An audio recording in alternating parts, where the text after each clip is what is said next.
in this universe is made of something. Let us have a look at it. The sun, moon, river, and rocks are all natural things. They are found in nature. They are not made by man. The hut, car, bed, and road are made by man. They are man-made things. We make things for our use. Many a times, a natural material like clay is used to make man-made material like bricks. Similarly, glass, plastic, rubber, leather, sand, metal,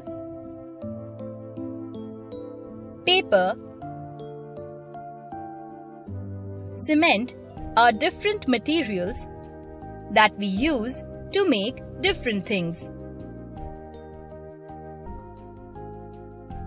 Materials have certain properties which decide for which products they can be used. Often, one object can be made with different materials.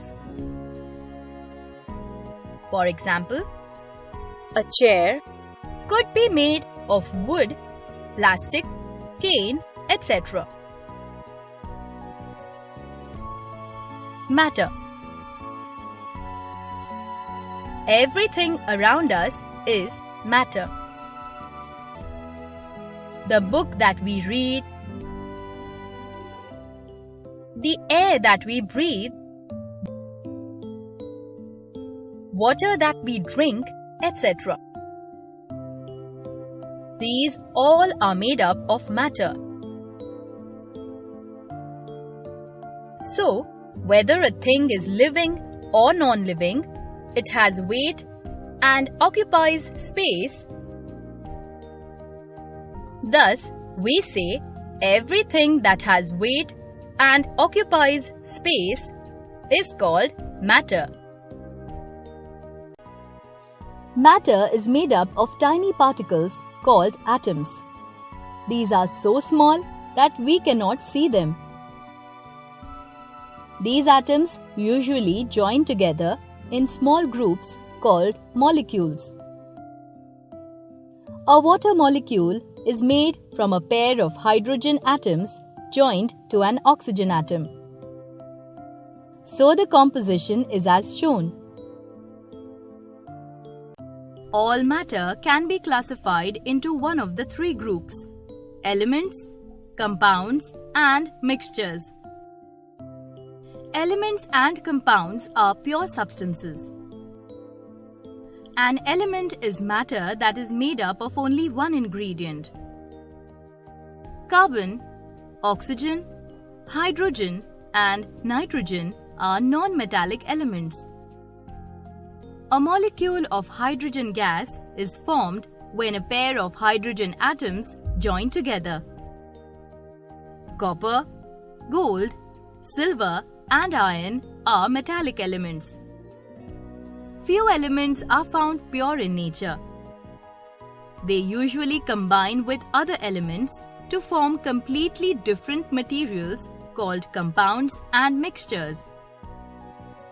In a compound, the elements always join together in a fixed ratio.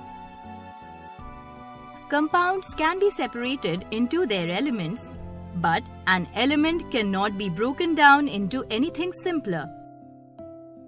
In a mixture, two or more substances are mixed together physically, and the ratio here is not fixed as the substances are not chemically combined.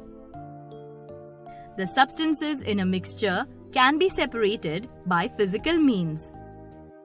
The substances also retain their individual properties.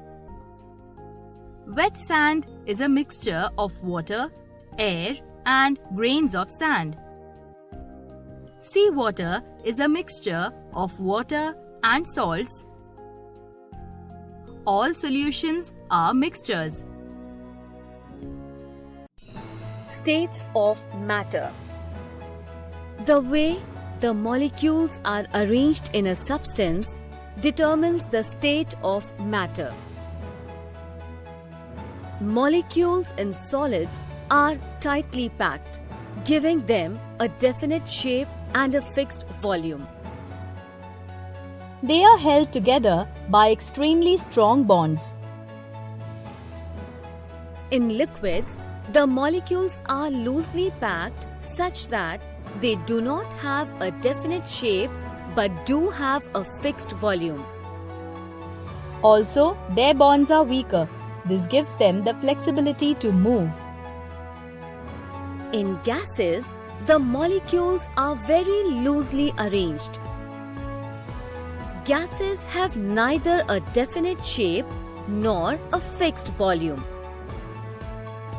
They occupy all the available space. The molecules are spread out and their bonds are very weak.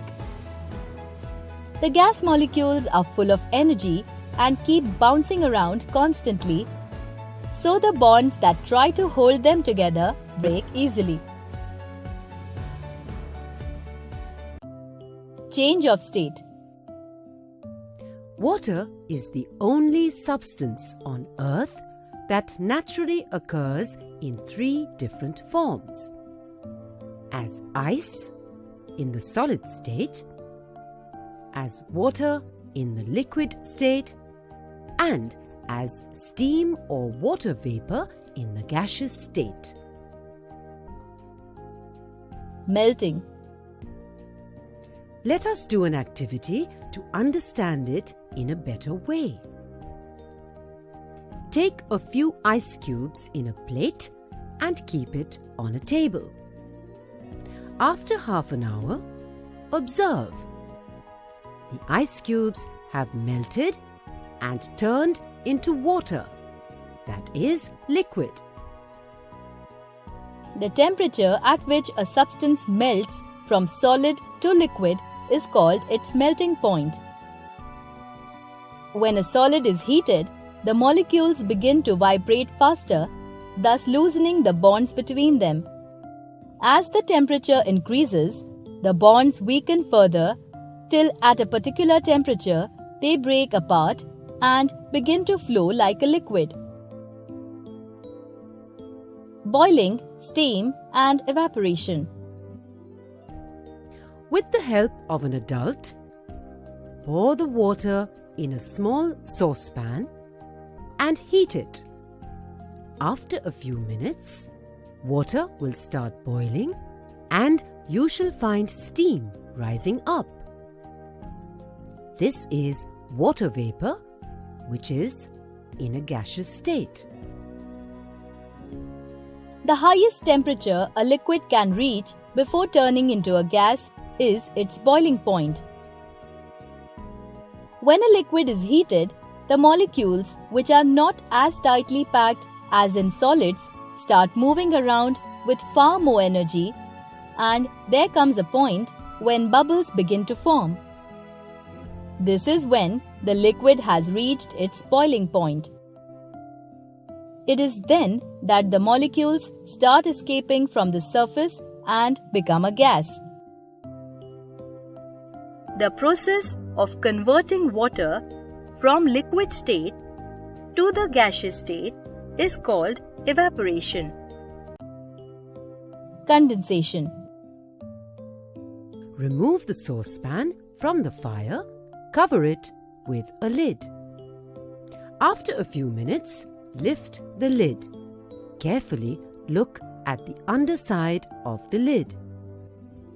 You will find droplets of water. Water vapor comes in contact with the cool surface of the lid and condenses back into water. Here, molecules of gas move around freely as the bonds between them are very weak. When gas is cooled enough, molecules begin to bond such that they form drops of liquid. This is called condensation. Water vapor condensing from the air on leaves, petals and grass is called dew. Different gases condense at different temperatures. Freezing. Cool the water in the saucepan for some time.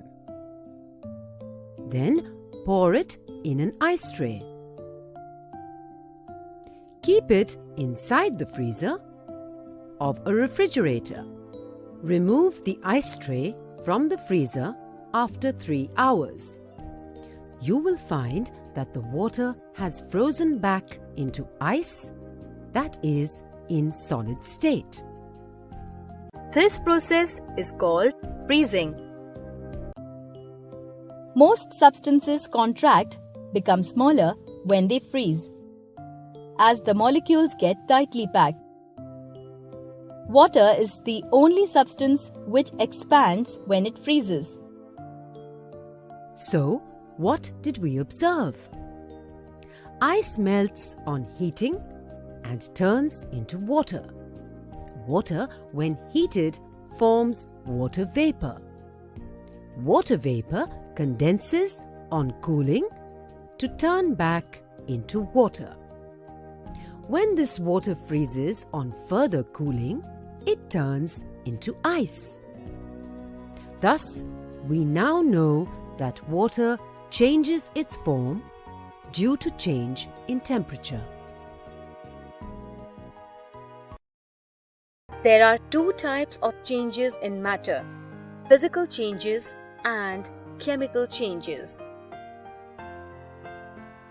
Physical change. The change that takes place in matter without forming any new matter is called physical change. The substance, however, changes in its appearance and/or state. Water turning into water vapor and melting of wax on heating are examples of physical change. Breaking of toys result in a physical change. Chemical change. The change that takes place in matter resulting in formation of a new substance is called a chemical change. This new substance is different from the original substance. Cooking food always results in a chemical change.